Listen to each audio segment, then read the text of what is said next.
Olá, alunos da primeira série do ensino médio. Vou começar hoje nosso estudo sobre Max Weber, continuação da aula passada. Na última aula, a gente tinha visto os tipos de dominação, né? Não, os tipos de ação social. A ação tradicional, a ação afetiva, a ação racional com relação a valores e a ação racional com relação a fins. A ação tradicional, ela acontece mais nas sociedades antigas, que está ligada à tradição e à afetividade, são dominantes, né? Na família, religião, por exemplo. E a ação racional com relação a valores e com relação a fins acontece mais nas sociedades modernas, como a sociedade que a gente vive atualmente, né? Agora nós vamos ver a questão da dominação. Primeira pergunta: por que o indivíduo ou conjunto de indivíduos detém a capacidade de dirigir a sociedade? Por que ao Estado é dado o direito de estabelecer e aplicar as leis e controlar os meios de controle social? É a questão do poder, né? Por que os indivíduos obedecem? Nós seguimos as normas sociais e obedecemos às leis. Aí o Max Weber vai explicar que na sociedade, a sociedade, os indivíduos estão sob dominação. Na nossa sociedade, quem mantém o controle é o Estado ou o governo, né? E eles são reconhecidos como legítimos pelos membros da sociedade. Aí ele coloca 3 tipos de dominação: dominação tradicional, a autoridade pessoal do governante investida por força do costume, dominação carismática baseada no carisma. Por exemplo, um líder carismático, que são atribuídas a ele alguma capacidade excepcional. E a dominação racional legal, que é baseada no direito, nas leis, né? Vou dar um exemplo de dominação tradicional. Quando a gente tem um governante, então, se ele é o presidente da República no Brasil, por exemplo, ele é considerado o governante máximo, o presidente da República, né? Então, a tradição do nosso país, que é uma república, é que essa pessoa que está nessa posição de presidente seja a autoridade máxima. É um tipo de dominação tradicional. Dominação carismática é um líder que ele exerce carisma sobre o grupo, né? Um grupo de pessoas. Por exemplo, hoje, vou citar um líder que a gente tem no mundo hoje, que é um líder carismático, o Papa Francisco. Como ele está no papel, né, de líder religioso, né, Papa da Igreja Católica, ele exerce a dominação porque ele tem o carisma. Então, várias pessoas, mesmo tem pessoas que não são católicas e que admiram as opiniões dele, concordam com as coisas que ele fala, né? Um tipo de liderança carismática. E a dominação racional legal é a dominação das leis, né? Que a gente segue. Por exemplo, Código Civil, o Código de Trânsito, por exemplo, se eu andar sem cinto de segurança, pode ser multada. Então, quando eu entro no carro, já coloco o cinto de segurança. Se a pessoa dirigir depois de ter bebido determinada quantidade de álcool, vai ser também, vai ter punição. Então, esse é o tipo de dominação racional legal, as leis, né? Aí aqui as formas típicas de dominação. A tradicional, ela acontece em sociedades onde predomina o patrimonialismo, a carismática, onde predomina o carisma, e a racional legal é a burocracia. A burocracia é o corpo de leis, né? Corpo burocrático. Aqui, ó, o patrimonialismo, quais características? Culto à personalidade, não há distinção entre o público e o privado, compromissos de fidelidade e honra, nepotismo, compadrio, que é, por exemplo, políticos que colocam parentes, né, para trabalhar em cargos do governo, Relações sociais de poder, as relações familiares. Aí o exemplo é onde acontecia uma sociedade patrimonialista no Brasil, no período da Primeira República, né? Que tinha o coronelismo político. Tem um sociólogo brasileiro chamado Raimundo Faoro que fala: o Brasil é um estado patrimonial, que ele fala que esse passado patrimonialista marcou as relações políticas e sociais no Brasil, né? Por exemplo, coronelismo, coronel era aquela pessoa que tinha poder econômico, político, latifundiário, e aí ele exercia o domínio, né, sobre a sociedade por causa desse poder econômico e político. O exemplo de patrimonialismo é só a gente pensar como era o Brasil no período, por exemplo, das oligarquias, que as oligarquias dominavam. O carisma é surgimento no momento de uma ruptura, utiliza na subversão, na abolição de um regime tradicional legal. Nem todas as revoluções são carismáticas e nem todos os domínios carismáticos são revolucionários. Fanatismo de seus seguidores, relações sociais quase que religiosas, dificuldades na sucessão, não há continuidade. Ele dá exemplo de dominação carismática, Che Guevara, quando ele participou, né, da Revolução Cubana, por exemplo, Eva Perón, na Argentina, que era a primeira-dama da Argentina, e ela tinha um grande fascínio, as massas, né, tinham um grande fascínio com ela, e aí criou o peronismo, né, que era um modelo de governo assistencialista assim, das classes trabalhadoras, né, na Argentina. O Getúlio Vargas aqui no Brasil, que era chamado pai dos pobres. O Hitler na Alemanha, né, na formação do nazismo, que terminou com a Segunda Guerra Mundial, que acabou se desenvolvendo até acontecer a guerra, né? Que ele era uma figura carismática, as massas, né? Ele fazia comícios para a população, falando as ideias nazistas, de supremacia ariana. Ayatollah Khomeini, João Paulo II, que foi o Papa anterior ao Papa Francisco, né? E o Lula aqui no Brasil também é considerado um líder carismático, né? Que tem grande parte da população que se identifica com ele, né? Por ele ter a história de vida, que ele nasceu no Nordeste, aí a família dele foi para São Paulo, ele foi um operário, depois ele entrou para a vida política, então é um líder carismático também. A burocracia, caráter estatuário, todos devem basear seu comportamento em estatutos e normas.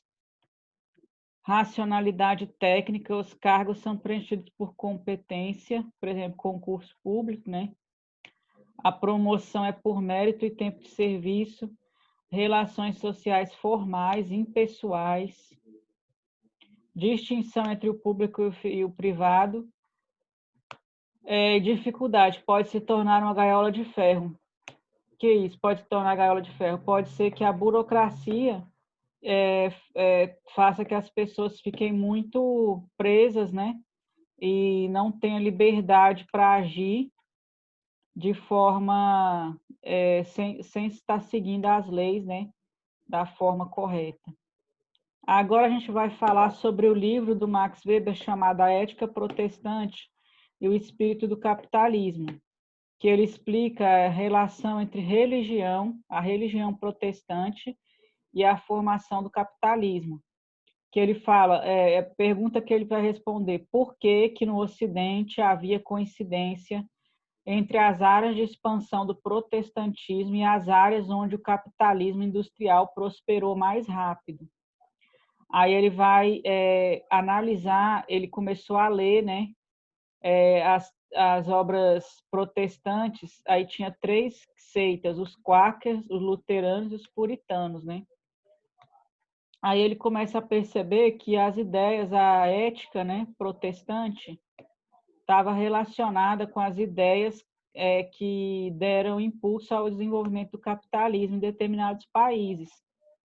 Por exemplo, os quakers, ele dizia que a preocupação com o desperdício do tempo, pois sendo a vida breve, cada hora perdida é uma hora não trabalhada a serviço de Deus. Então, a dedicação ao trabalho, a forma de servir a Deus e de não desperdiçar a oportunidade, né, de estar vivendo aqui nesse mundo, seria a dedicação ao trabalho. Os luteranos diziam que a divisão do trabalho, né, a pessoa ter determinada profissão, era de acordo com a vontade de Deus, que Deus dá a cada um a sua missão e a sua vocação, né, que seria a profissão que a pessoa ia exercer. A oportunidade de trabalho disponibilizada por Deus não pode ser rejeitada. E a Deus apresenta essa possibilidade como lucro, e ao homem resta obedecer. Então, esses aqui eram alguns princípios da religião protestante que tinham a ver com o desenvolvimento do capitalismo, né? Que ele fala assim, ó, esse livro dele, A Ética Protestante e o Espírito do Capitalismo, foi lançado em 1904. A ética protestante era a ética da salvação, ética calvinista, que pregava o ascetismo. O que era o ascetismo? A disciplina, poupar dinheiro, a discrição, né? Espírito do capitalismo tinha a ver com a racionalidade, a busca racional do lucro e a valorização da profissão e a valorização do trabalho. Então, tinha uma afinidade entre as duas coisas, entre a ética protestante e o espírito do capitalismo. Aí ele fala assim que o espírito do capitalismo com a racionalidade, né, do capitalismo, é a marca da cultura ocidental, que tinha o impulso para o ganho de dinheiro, a ânsia pelo lucro. Há dois elementos no capitalismo ocidental: a formação de um mercado de trabalho formalmente livre e o uso da contabilidade racional. São estes dois elementos a moderna organização racional da empresa capitalista. O espírito do capitalismo, um conjunto de convicções e valores defendidos pelos primeiros capitalistas, pelos primeiros industriais. Segundo Weber, as atitudes envolvidas no espírito do capitalismo tinham sua origem na teologia protestante. Aí Weber relaciona o papel do protestantismo, principalmente do calvinismo, na formação do comportamento característico do capitalismo ocidental moderno. Eles tinham também a ideia de predestinação, né? Que o homem é salvo pela vontade de Deus. E ninguém merece a salvação se ele não for digno dela. E como que ele vai alcançar essa salvação? Seguindo os preceitos, né, da doutrina protestante: dedicação ao trabalho, ascetismo, poupar dinheiro, controle. No protestantismo, o termo vocação passou a significar profissão. Então, a pessoa ela é chamada para cumprir sua missão no mundo através do trabalho e tendo uma profissão predestinada já, né, por Deus. O desperdício do tempo é um pecado, né, porque ele deve dedicar todo o tempo, empregar o tempo no trabalho. A ética protestante e o espírito do capitalismo. Weber descobre que os valores do protestantismo, como a disciplina, a ascética, a poupança, a austeridade, não gastar dinheiro com coisas que não são importantes, a profissão, o dever e a propensão ao trabalho atuavam de maneira decisiva sobre os indivíduos. O objetivo do capitalismo é aumentar a riqueza alcançada, aumentar o capital.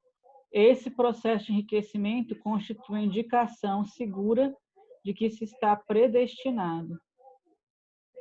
Agora, a religião católica, eles falam assim, Vamos comparar, será que a religião católica ela tinha alguma ligação com esse espírito da sociedade industrial, com esse espírito do capitalismo? Não, que o catolicismo pregava o quê? Desprendimento dos bens materiais. Trabalho era considerado uma maldição, servia para sobrevivência e não como meio de salvação. Tanto que se a pessoa fosse fazer um trabalho braçal, era considerado como se estivesse sendo um castigo, que ela estivesse expiando os pecados. E a contemplação, que é o quê? As orações, os hinos, né? A leitura da Bíblia, é o elemento fundamental. E a pessoa se isolar da vida mundana, né? Então, essa ética católica não tinha a ver com não tinha ideias que iam promover o desenvolvimento econômico, né? Como o protestantismo. Aí aqui ó, a diferença, ó, o protestantismo. A vocação como sinônimo de profissão. A realização de uma vocação por meio do trabalho. Renúncia ao desperdício do tempo e da ociosidade. Valorização do trabalho e da riqueza criada pelo trabalho. Então, o capitalismo é a cristalização objetiva dessas premissas teológicas e éticas, segundo as quais, em virtude do trabalho e da riqueza criada por este trabalho, o ser humano encontra um modo completo e sensível de conquistar sua salvação individual. O importante é trabalhar para criar riqueza. Então, essa mentalidade acabou configurando a tipologia do empresário moderno. Então, aqui, ó, concluindo, né, sobre esse livro, A Ética Protestante e o Espírito do Capitalismo, o Weber teve uma grande contribuição para o desenvolvimento da sociologia, porque ele desenvolveu uma teoria diferente da durkheimiana, que tinha uma visão influenciada pelo positivismo. O Max Weber mostrou que a análise histórica e compreensiva dos processos históricos e sociais é importante e superou aquela visão positivista. A obra dele abriu as portas para as peculiaridades históricas das sociedades e para o papel da subjetividade na ação e na pesquisa social, afastando a sociologia das ciências naturais, do método das ciências naturais, criando um método compreensível. Ao contrário de Marx e Durkheim, o Weber acreditava que a sociologia devia se concentrar na ação social e não nas estruturas da sociedade. Não defendia que as estruturas sociais existiam externa e independente dos indivíduos, né? Como Weber como Marx e o Durkheim acreditavam que a estrutura social que é maior do que o indivíduo, né? O Max Weber não acredita nisso. Ele acredita que a sociedade se forma a partir da ação social e da interação entre os indivíduos, né?